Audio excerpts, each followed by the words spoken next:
Okay, for those of you that know me, know that I'm a massive Porsche nut, and especially when it comes to the GT range, and especially when it comes to the GT2 and GT3, and mainly the RS versions, the Rennsport versions, the lightweight trackable versions.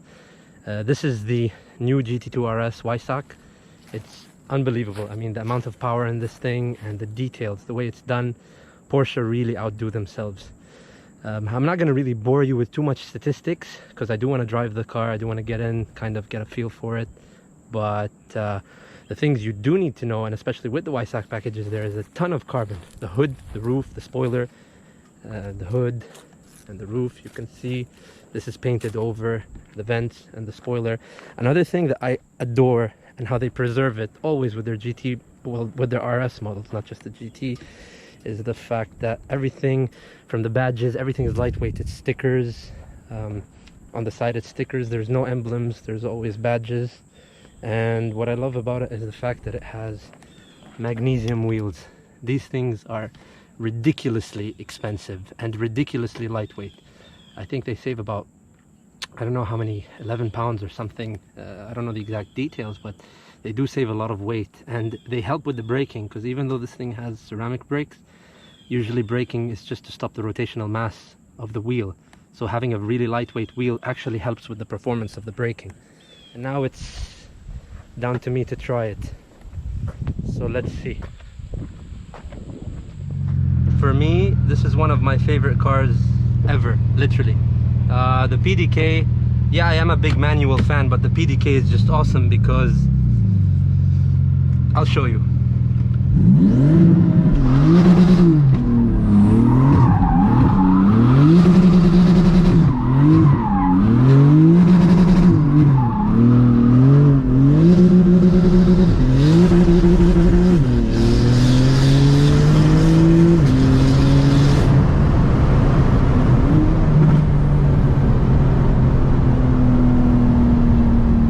Tell me this isn't incredible.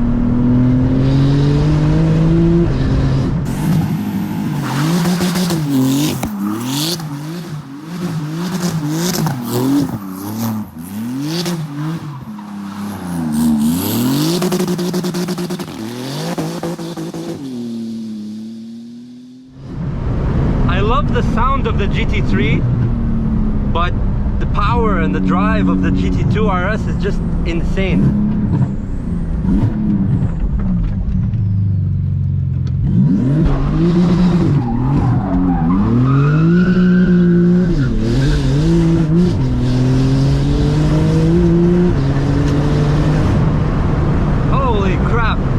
Holy crap, this is fast.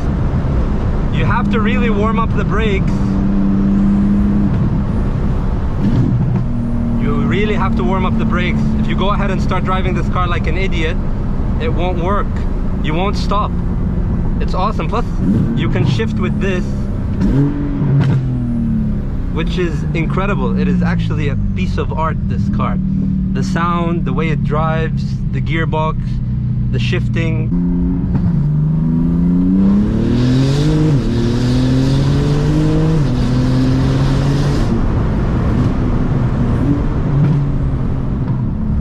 I mean, even with this, the paddle shifts are kind of,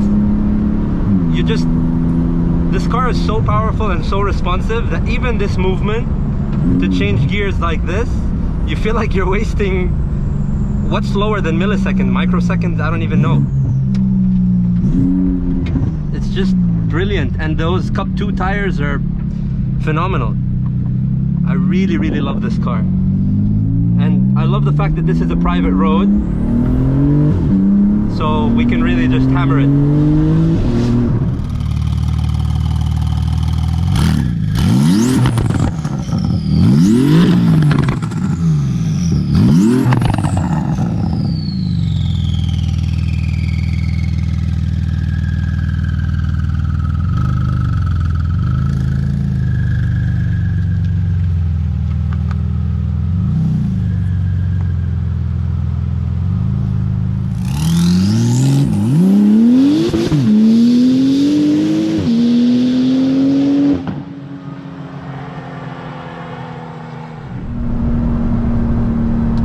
push this button,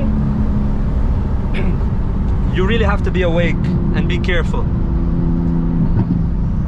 This car is amazing. The chassis is so well developed, but the amount of power with the turbos especially really does make it kind of snappy. And if it's raining, or if you're in, like now, even these leaves coming in fast with the leaves, you can feel it kind of twitching. So yeah, you really have to be awake with this thing. I would like to see a roll cage in the back though. I am gonna talk to my bro, the owner of this car, to actually get a roll cage installed, because I think these things look so badass with a roll cage. Don't hate me for saying this, but I do love the comfort seats a bit more than the bucket seats for long journeys, because at the end of the day, you're not always going to be driving this car on a racetrack or the Nürburgring. You do need a comfortable seat, and these seats, it's not like you're going to slush around in them. You're actually going to be held pretty tight. I really do believe this is one of the nicest cars of the decade. Lots of cars have been released in the past 10 years. I was really anxious to see the new Gt2 RS, and it's insane. I really love it. It's a beast to drive. I was always concerned about the manual transmission, because I really love the manual, and I've driven the new GT3s and GT3 RSs and PDKs, and I still felt that I love the older, well, the 9972 generation of the manual GT3 RSs. But I drove this one and I was expecting to feel the same way, but that extra power, I mean, this is a Porsche with 700 horsepower, and it's insane. It's really insane.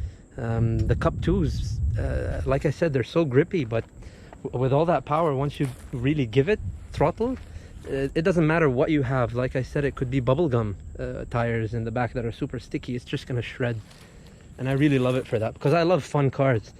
This is a fun car. I mean, you can't be fooled. I thought it was just going to be like a grippy sort of bitey car. It has so much fun features. I actually had more fun driving the Gt2 RS than I did driving the new GT3 RS. So that's saying a lot for this car. With GT3 RSs, the engines are always going to sound more aggressive. You're always going to have that bigger scream because of the natural aspirated motor, but I'll still sacrifice a little bit of that to get this power, which is exactly what happened here, what they did here. This car belongs to Sancho, the owner of Eurofed, which is where I get all my work done for basically all of my cars. The guys over there are family, and I mean, hence why he's letting me take his basically $300-something-thousand car out and basically thrashing with it. And yeah, and he let me take it actually after they did an amazing job at Eurofed. They put a Fab Speed straight pipe here, which gets rid of the titanium muffler in the middle. So the sound of this car is not stock. It is way more aggressive than the stock sound. Stock Gt2 RSs, they sound more like Porsche turbos. If you're familiar with what I'm saying, it kind of sounds like the wind. It sounds like air, just a lot of air blowing through. Now with the straight pipe, you actually get a bit more pop, and you can hear the turbo whistle a lot more. Like it's really loud now, the turbo whistle, and I don't mind that. It's really, it works for this car. Normally there's a huge titanium muffler that hangs down here, and now that's deleted. And another thing is, what's cool about being in this angle is you can actually see that this car does have a diffuser, and you're looking at it right now. But I actually like the look of it more without the titanium muffler. Like I was telling him, from all the cars he has, I think this one kind of holds a special place for me. I always loved Porsches, and I was really interested to see if Porsche kind of preserved that special feel, because really Porsches, we know that not all of them are the fastest cars on the road, not all of them are the most expensive or most extravagant or most luxurious, but Porsches do have an incredible amount of character. And when you're driving a Porsche, you should know that you're driving a Porsche. They just drive so particular with the rear mid-engine, almost like it's back in the day they used to be really all the way into the rear. Now they're more towards the mid-rear, but still rear. It's considered rear engine. They drive so particular. Like even this with 700 horsepower at high speed, cornering through here, coming through the roads and cornering, I could feel a lot of lightweight understeer from the front, and that Porsche hop when Porsches hop from the front, even with sport suspension and stiffer suspension, because this is stiffer than the GT3 RS because it's a little bit heavier, it still has that traditional Porsche characteristic. It really does drive like a 911, but it's like a 911 on steroids. It is the most powerful 911 that they made. To compare, actually, the GT1, the race car that used to race in Le Mans, this is more powerful than that. This has around this is more powerful than that, and it is faster than that. And they actually tell you that in the Porsche museum. They'll kind of compare the GT2 RS to an older Le Mans race car. So this thing is really something. The power, the way it drives. And honestly, like I said, I would always take it with these seats, because when you want to drive, even in sport mode, and even have fun and thrash it, I like, even now, burning some rubber and doing some things with the car and going fast, personally, I wouldn't have wanted to be in the bucket seats. I think they're just too aggressive. I love the fact that this one has comfort seats. And even saying comfort seats, it's not like they're full comfort seats. They're still sport seats. You do feel like you're in a race car when you sit in them. You don't feel like, you just don't feel like you're in bucket seats. So, and anything carbon, I just adore. Look at these. Look at these. So awesome. And they go all the way here. These are vents. So beautiful. Everything here on this car, that's what I love about Porsches. They don't put any accessory that's not functional. Every single vent, every single thing is designed to be there, to reduce drag, to reduce, I don't know, to increase cooling, to reduce the pressure between the arches. It's just beautiful. And not a lot of people know this, but let me show you this.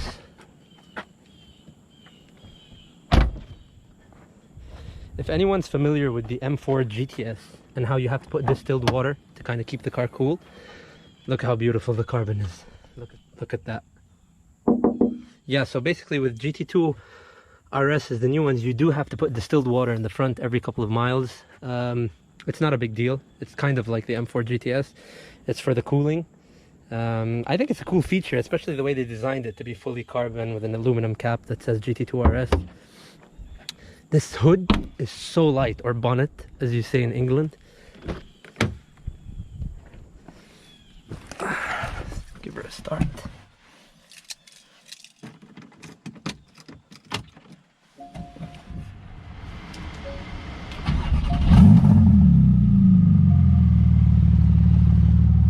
Yep. Now this is a beautiful, beautiful car. Yeah, so actually you do have options. As with most Porsches, you get the option to turn off traction and stability control. So if you're on a racetrack and you kind of want to learn the limits of the car slowly without going too insane, I would just turn off stability control. If you started doing that and you kind of are starting to get the hang of the car, I would then try turning off traction and stability control.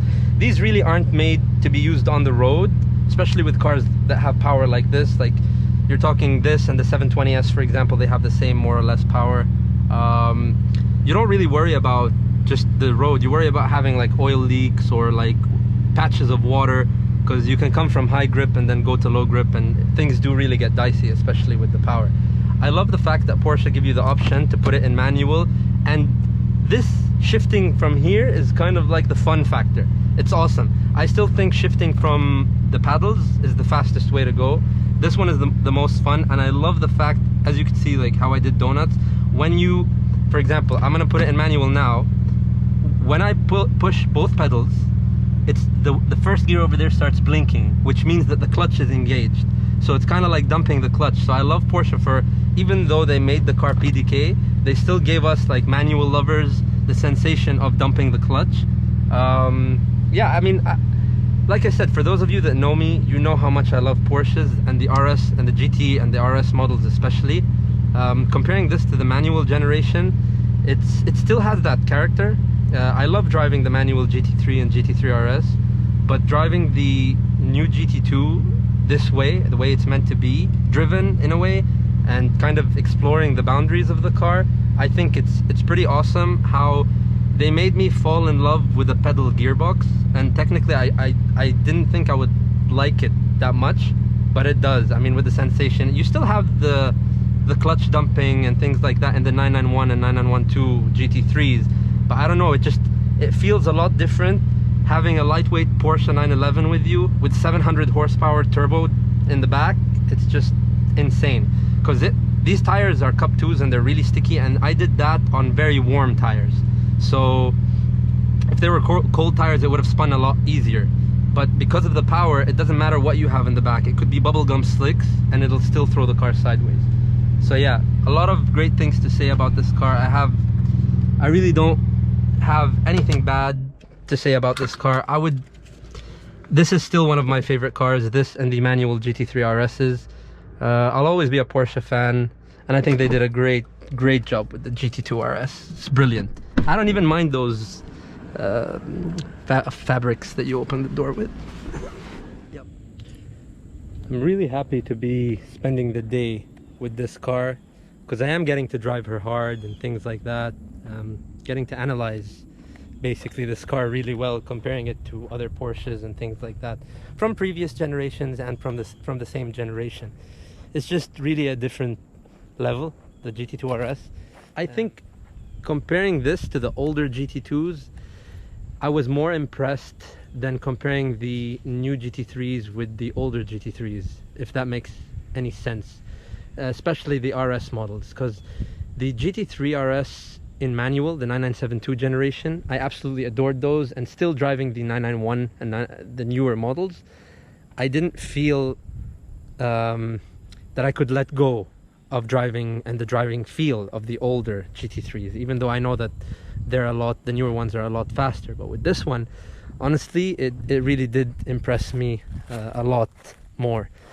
Combining that gearbox, the PDK gearbox, with that 700 horsepower engine, it's really something. Now that the sun is gone a little bit, you can really see how big those front radiators are. You never really focus on them from close, but they're massive, even the center one here. And I do think the look of the GT2 RS from the front with the bigger vents and things like that is a bit more aggressive. They all have race car heritage. That's how Porsches do, especially with the Rennsport models.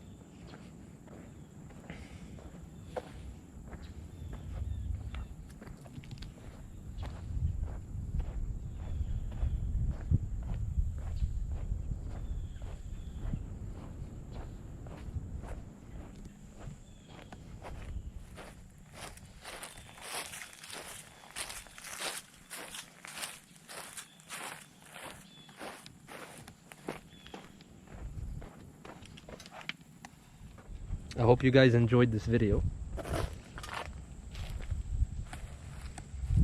That's basically me spending a day with the GT2 RS. She's an angry little animal.